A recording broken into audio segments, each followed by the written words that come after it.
is Radio Prague International, coming to you from the Czech capital. Hello and welcome. I'm Romana Grajcerova and you're listening to Czechia in 30 minutes, the show where we give you a rundown of what's recently been happening in the country in just half an hour. Coming up today, government plan to loosen fiscal rules threatens public finances. České Budějovice hospital becomes first in Czechia to use AI in brain surgery. And Prague launches cooling map to help residents beat the heat. All that in just a few minutes, but first here is some of today's top headlines. News. Czechia remains in the grip of an extreme heat wave after temperatures reach 40.1 degrees Celsius in Doksany on Thursday, breaking the 30th of July records at 114 long-term weather stations. Forecasters say similarly extreme temperatures are expected again on Friday, with highs of up to 40 degrees Celsius in some parts of the country. Meteorologists have warned of an extreme heat burden, urging people to avoid dehydration and overheating. The high temperatures could also cause further disruption to transport and energy infrastructure. Czech household debt to banks increased by 26.5 billion Czech crowns month-on-month to 2.72 trillion Czech crowns in June. The volume of loans to non-financial corporations rose by around 38 billion Czech crowns to 1.62 trillion Czech crowns, according to preliminary data published today by the Czech National Bank. Household debt to banks has been rising continuously since February 2016. The only exception was April 2022, when it declined month-on-month. According to the central bank, this was due to the withdrawal of the banking license of the Czech branch of Russia's Sberbank. Housing loans accounted for the majority of household debt, representing 77% of the total in June. Outgoing Czech ambassador to Egypt, Ivan Jukel, will become Director General of the Czech Centers from August. Foreign Minister Petr Matýnka announced at the press conference on the future of the organization today. Jukel will replace Jitka Pánek-Jurková, whom Matýnka dismissed with effect from today. The minister also said the Foreign Ministry does not plan to close any Czech centers and instead sees potential to expand the network, for example through cooperation with Czech expatriate associations. The Czech centers are the Czech Republic's Public Diplomacy Institute, established by the Ministry of Foreign Affairs. Their main mission is to promote the country's reputation abroad and strengthen cultural relations with other countries. The organization currently operates 26 branches across 4 continents. Seniors will be able to terminate their supplementary pension savings plan without penalty starting in August and reclaim the government contributions that they previously had to repay to the state, the Czech Ministry of Finance announced. An amendment to the Supplementary Pension Savings Act takes effect on the 1st of August, making this possible. The amendment had already been approved by Parliament and was signed by the President earlier this month. Police will step up security at all accompanying events of the Prague Pride Festival, which begins in Prague on Monday. Several hundred police officers will be deployed for the Pride March, which will culminate the festival the following Saturday. They will secure the entire route from Venceslas Square to Střelecký Island, while a police helicopter will monitor the area from the air. Traffic in the city center will be restricted on the day of the march. According to police spokesperson Eva Kropáčová, the security measures were adopted in light of recent risk assessments, including the recent attack on a similar event in Berlin. And now let's look at the weather. On Saturday, the sky is going to be partly cloudy to cloudy and temporarily overcast. Isolated, very strong thunderstorms are possible. In the evening, precipitation and cloud cover will decrease from the west. Highest daytime temperatures will be from 28 degrees Celsius to 33 degrees Celsius.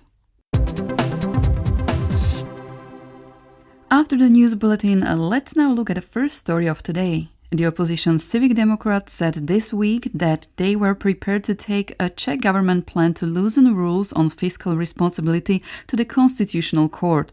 For their part, the coalition say they will overturn a presidential veto of the relevant bill in the coming weeks. Meanwhile, 20 economists have called on the government to drop the whole idea. One of them, Daniel Munich, explained the reasons for this appeal in an interview with Ian Willoughby. There are 2 or 3 reasons. One is that it's a very important, extraordinarily important agenda, simply more or less cancelling important rules which limit the government and future governments in using public money. And the second is it's time of vacations and holidays, and the new law seems to be flowing through the parliament very easily without big attention of people. One thing you're against is the possibility of increasing expenditures by 10% based on a decision by the State Security Council. But in these uncertain times, wouldn't an extraordinary security situation justify the change the government is pushing for? The Security Council is nothing else than part of the government. So, in other words, it's just leaving aside the parliament. This can't be this way. The government should always go to the lower house and ask for changes in the original budget, which can go very quickly. So this is just a way to get rid of the parliament. Well, the Minister of Finance, Alena Schillerova, says that they have no alternative to loosening these rules. She says they're a severe constraint on the Czech economy. Do you think there's any credibility in that? Of course, it's not true. It's as usual.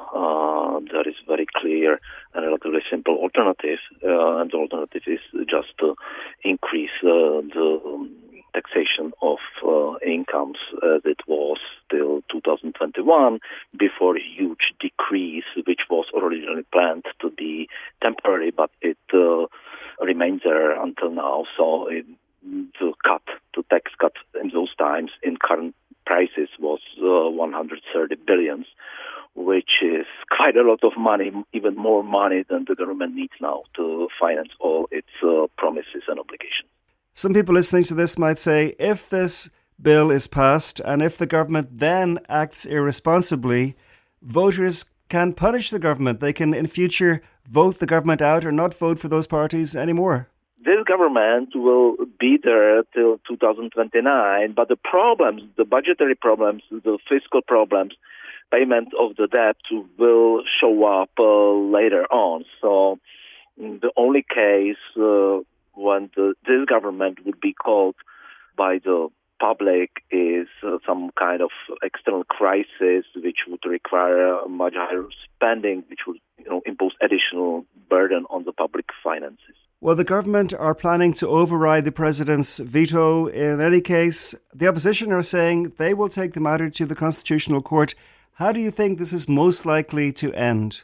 I think we never had such a case here in the country, so it's very difficult to say. But my feeling is that the Constitutional Court will probably, and I'm layman in this, will say it's the parliament setting the rules, and if it's approved by the parliament, by majority in both chambers, then we don't have any additional say on this. But we'll see. That was economist Daniel Munich in an interview with Ian Willoughby.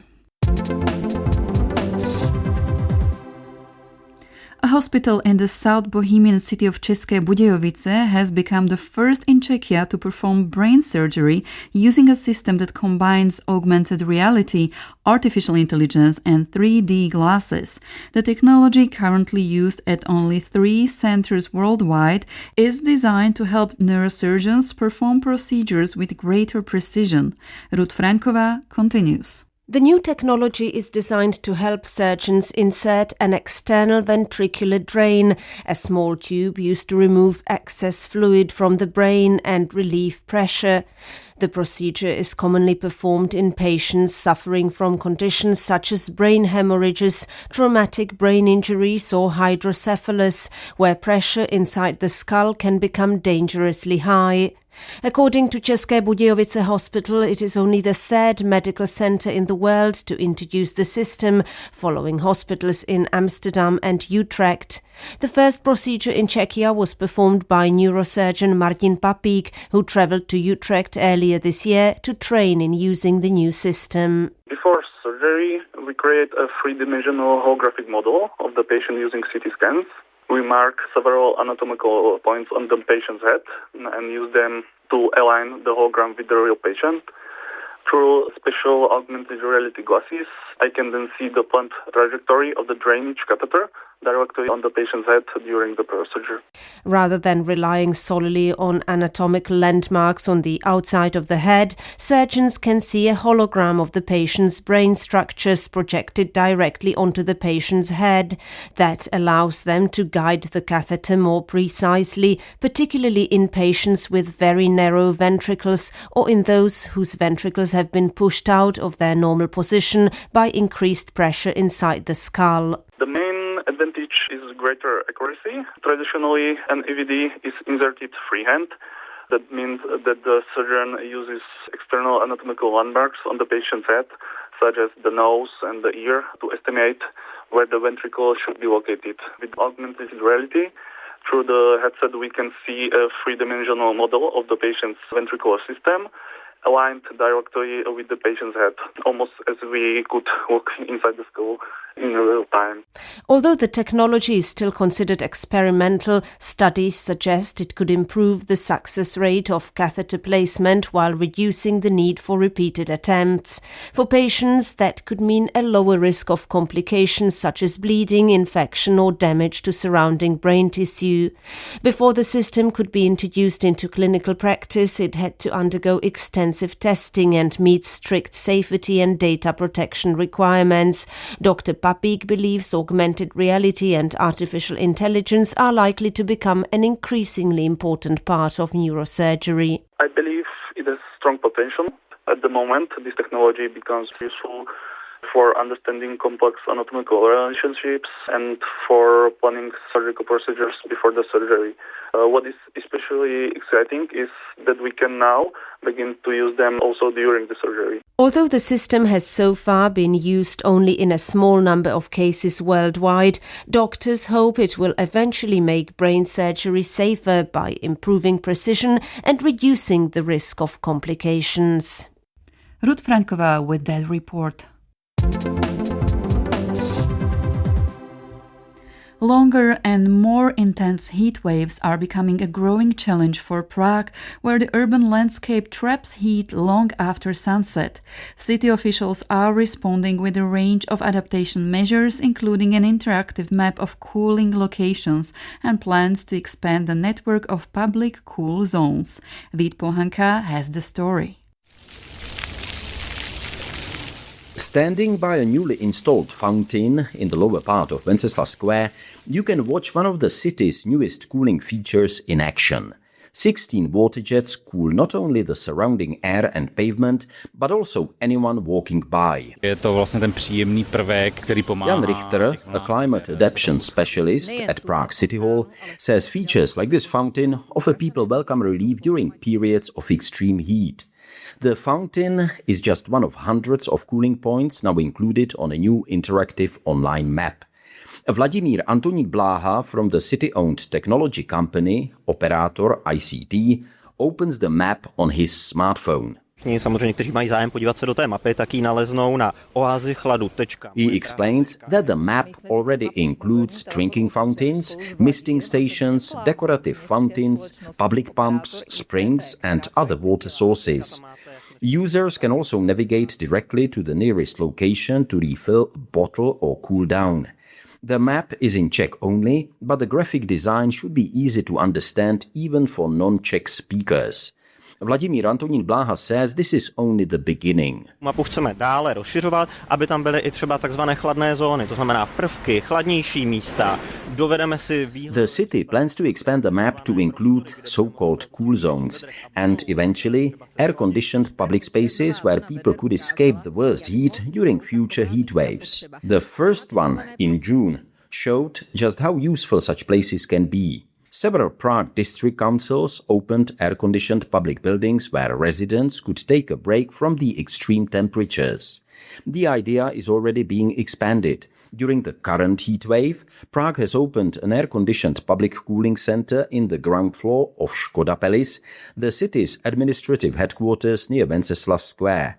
Visitors can cool down, refill their water bottles, use the restrooms, or simply take a break from the heat. Several city districts have opened similar cooling spaces for residents. Třeba Paříž, Barcelona, takovéto. Jan Richter says cities such as Paris and Barcelona already provide similar cooling shelters during heat waves. Prague now wants to encourage individual city districts to create comparable spaces and include them on the map. Obviously, the need for such measures is growing. Central Prague is one of the hottest places in the Czech Republic.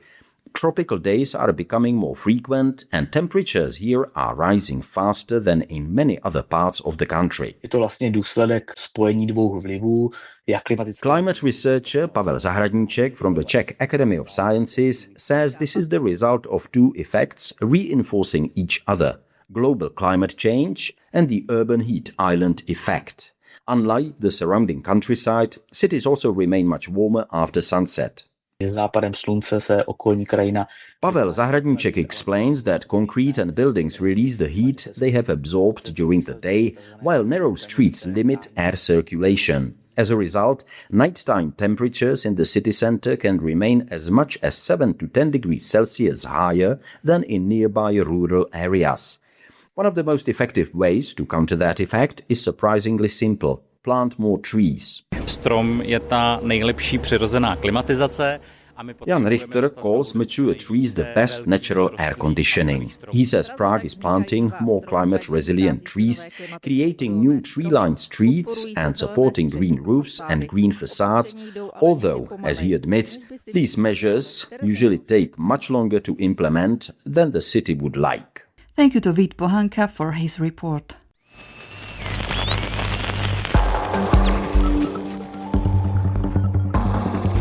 This is Radio Prague, Czechoslovakia. On the occasion of our 90th anniversary, Radio Prague International has decided to celebrate this milestone with you. Our voice has been broadcast to the world for 9 decades. Now it is time for your voice to be heard on our program. Tell us your story. Why do you listen to Radio Prague International? Since when have you known Radio Prague International, and what does Radio Prague International mean to you today? And last but not least, choose one story from our archive and tell us why it resonated with you. And how to participate? You can either send us an email at english@radio.cz with a recording answering the questions above, send us your phone number so we can call you and record your answers, or send us your answers in written form and we will read them for you. Your responses can be anonymous, or they can include your name if you wish. In any case, they will become a central part of our special broadcast culminating in August, the month when Radio Prague International was established in 1936. For 90 years, our station has been broadcasting stories of people, places, and events that we believe would be valuable to you. Now, in these uncertain times, more than ever, it is your story that would be of value to us. Share it with us, share it with the world. The floor is yours. The future of the Václav Havel Library has become uncertain amid the disputes over its leadership, governance, and the use of Václav Havel's name. Former director Milan Babík, who led the institution for less than a year, says many of today's problems were already apparent during his tenure. In an interview with Vít Pohanka, he reflects on his brief experience and on what he believes the library should represent. I was approached by the board looking for a new director after my predecessor in that role, Michal Žantovský, left after a very long and distinguished service in that role, 8 years, I believe he was there. So it lasted about 6-7 months, perhaps. The courtship, if you will, a lot of interviews, including in person here in Prague. And I have to say, to be fair, that I spent quite a bit of time sort of spreading the legacy of Václav Havel in the United States before that, through large-scale events, conferences, multi-day theater, museum exhibit, and so on. And Michal Žantovský had the pleasure of attending one of these at Colby College in 2022. Tim Snyder was there, Martin Putna, and some of the others, Jacques Rupnik. So I suppose this is what attracted the board and people around the library to me and my name. I'll also say that there were many people around here who were discouraging me from that job, noting some possibly toxic tendencies within the institution. But ultimately I did decide to essentially terminate my scholarly career in the United States and relocate for that job to the Czech Republic, including my children and everything that entails, looking for schools and so on. So that's how that came about. And in June 2024, I was inaugurated as the new director. I will ask very bluntly, why didn't it last longer? And I'll answer very bluntly as well. I literally do not know to this day. Well, in retrospect, I have a hunch. I could detect some deep problems within that institution right away. I think I can admit it now. I started looking for a different job only 3 months into my tenure at Václav Havel Library. And I think the problems that are miring the institution now were quite apparent to me already back then. And perhaps we should explain to the listeners that the main sponsor basically left, the director of 1 year, I think, was that Tomáš Sedláček? He left as well. I mean, I don't know actually what's happening now. What's the institution, what's the latest? I can't say that I've been following the news that closely, but my understanding is that there is an effort by one member of the old board, which resigned, to put together essentially a new Václav Havel library, perhaps even with Tomáš Sedláček still in some kind of a role, either as some kind of an ambassador, perhaps not a director. And I think that now the big question in the air is whether they'll be able to continue using the rights to Václav Havel's literary works and so on, which are obviously in the hands of the widow, Dagmar Havlová. You know, Václav Havel is such a big name in our history. And I just wonder, as a completely lay person who knows absolutely nothing about the institution, what the heck is going on? I mean, why is it that a group of people who obviously, all of them, have got deep respect to the, let's say, the heritage or the historic kind of legacy of Václav Havel, why can't they work as a team? See, I'd have to respectfully disagree with that assumption, actually, based on my experience with the board members. You mean my assumption about the respect? About the respect for the heritage or legacy, or the notion that the legacy was the overarching goal and the goal around which they were united. That, unfortunately, was not what I found when I worked there.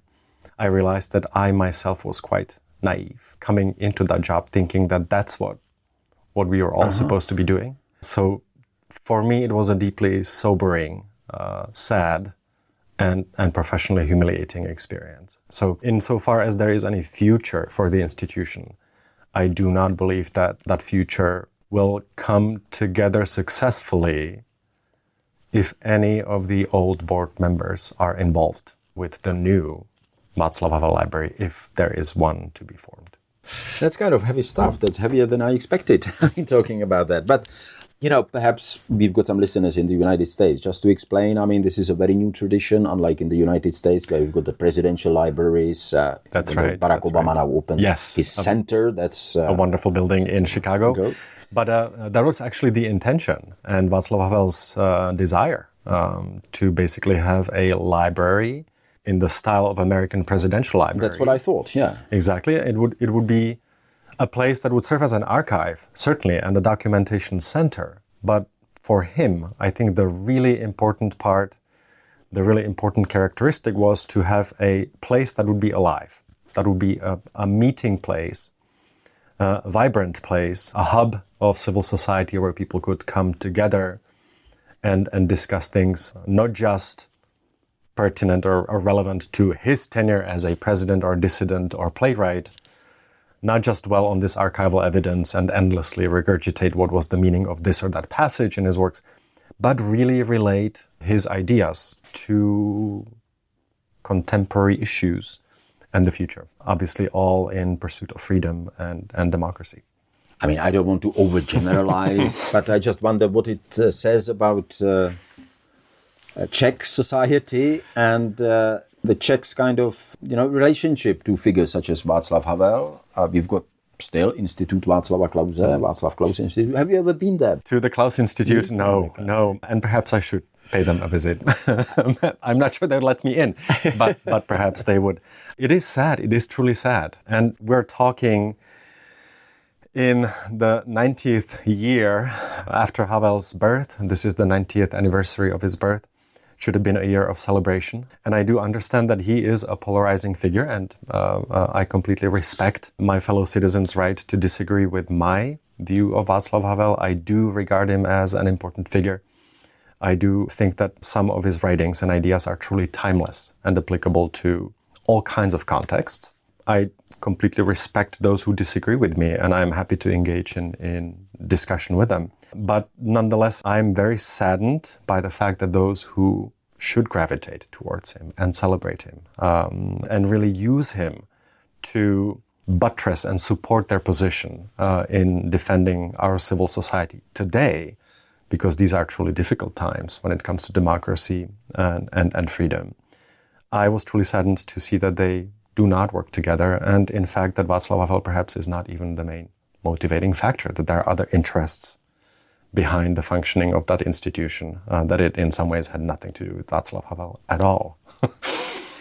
Well, without trying to be kind of devil's advocate in a sense, I would say, well, we just don't have that tradition, it's never been here. The Brits don't have that tradition. What would they, there would be there are probably Queen Elizabeth II libraries, right. I suppose, but not in the sense like in America. It's I just wonder, I'm trying to think of any other country, and specifically in Europe, where you would have an institution like that. I can't, and I don't think that Václav Havel needs a library to be celebrated and studied and discussed and sort of used by civil society to energize its efforts in defending democracy and freedom. Certainly not.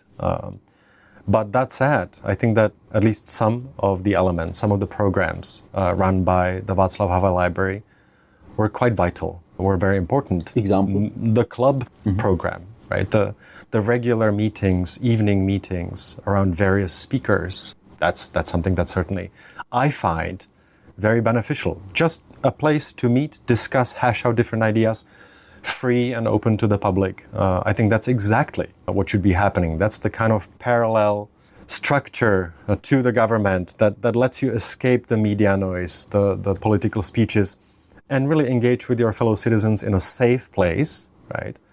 To perhaps discuss your disagreements instead of sitting down in front of your computer at night and spewing off a couple of angry posts on Facebook or Instagram or whatever else.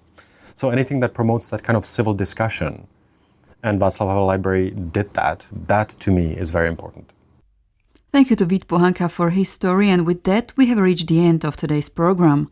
Thank you for joining us. My name is Romana Grécerová, and until next time, goodbye or naslyšenou.